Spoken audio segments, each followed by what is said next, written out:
Jen, head of the Bukit Merah campus here of KBH. I'd like to talk to you today a little bit about science and how we provide for science here for our students. We teach the Cambridge curriculum all the way from Year 1 up to our A-Level students, and we teach physics, science and chemistry in both our IGCSE and our A-Level program. Our science results in last year's lower secondary checkpoint assessments show us achieving above international level in science. We also achieved international levels above in mathematics and English. But to the point, science is one of the subjects that our children study individually, physics, biology and chemistry, because all the sciences are included in almost every new career that's been invented or created in the last 10 years. Science is really important and we take it very importantly at KBH. I'd like to take you now to our science lab where our IGCSE and A-Level students do all their practical experiments. Our primary students are able to go there as well as our secondary students when it's not too busy with our older students doing all of their practicals. So let's have a look at our science lab.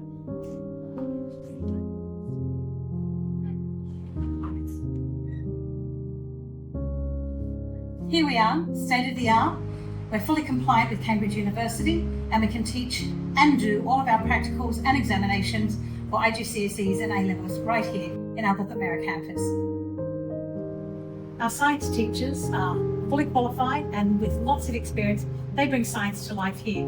So we're going to be hearing from our science teachers, so sit back as we hear about their experiences and how we create a very engaging science curriculum and a learning environment for our children here in our science lab.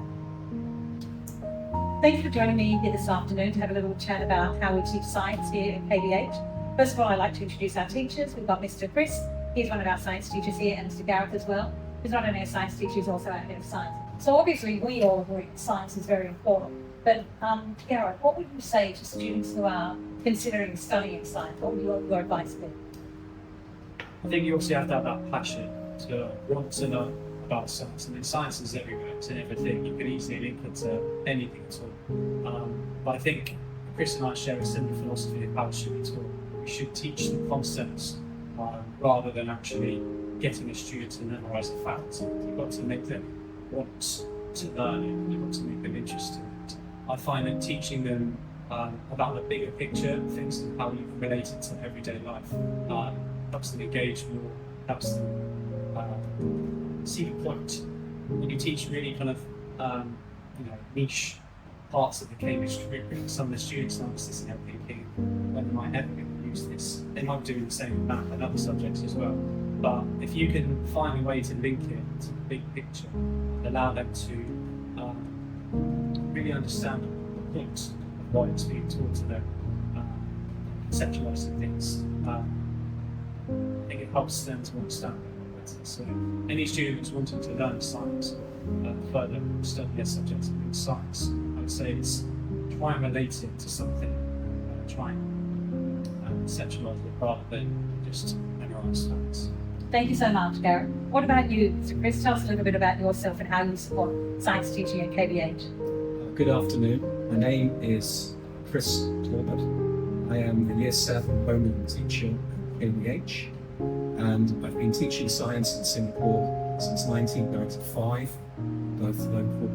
I joined KBH last year in September, and I've been teaching primary and upper secondary classes from stages 4 to 7. I enjoy teaching science through the use of models, simulations, and by addressing common misconceptions in science. And Mr Chris, one of the things that you're very, very famous for at KBH is your hands-on approach. You want to tell us a little bit about that?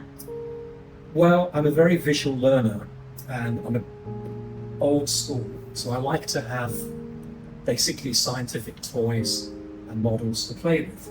So one of them I have here, which is a slinky spring, which I use today for teaching sound and how sound travels through the form of longitudinal waves.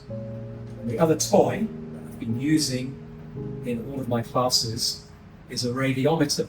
And when the students see it spinning around, they think it's being powered by light. But in fact, the spinning is powered by differential heating.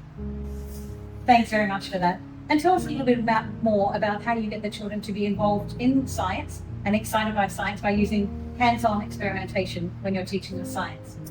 Well, my specialism has been chemistry, and I feel it's best taught at two levels, the microscopic level and then the macroscopic level. So initially, I would be using a symbolic approach, using word equations. Then I would switch to a molecular approach using Molly-Mott molecular kits. And then finally, I would bring them into the lab to show them the chemical reaction on the macroscopic level. And then they can record relevant observations, such as absorption or release of heat, color changes, and reduction of gas. I can certainly see why the children love having science with you, because you do certainly put it into perspective for them. So next year we'll be offering the first year of our A-Level course. For science we'll be offering physics, chemistry and biology, still with the Cambridge curriculum. Follows really nicely on from IGCSE. It's really in-depth compared to the knowledge that they've learned at IGCSE. I think that's why Cambridge curriculum is so good, because lower secondary, primary to lower secondary, then it comes to all the foundations, mainly for IGCSE, and ready for the right, yeah. The rigors of A-Level. Yes. Thanks.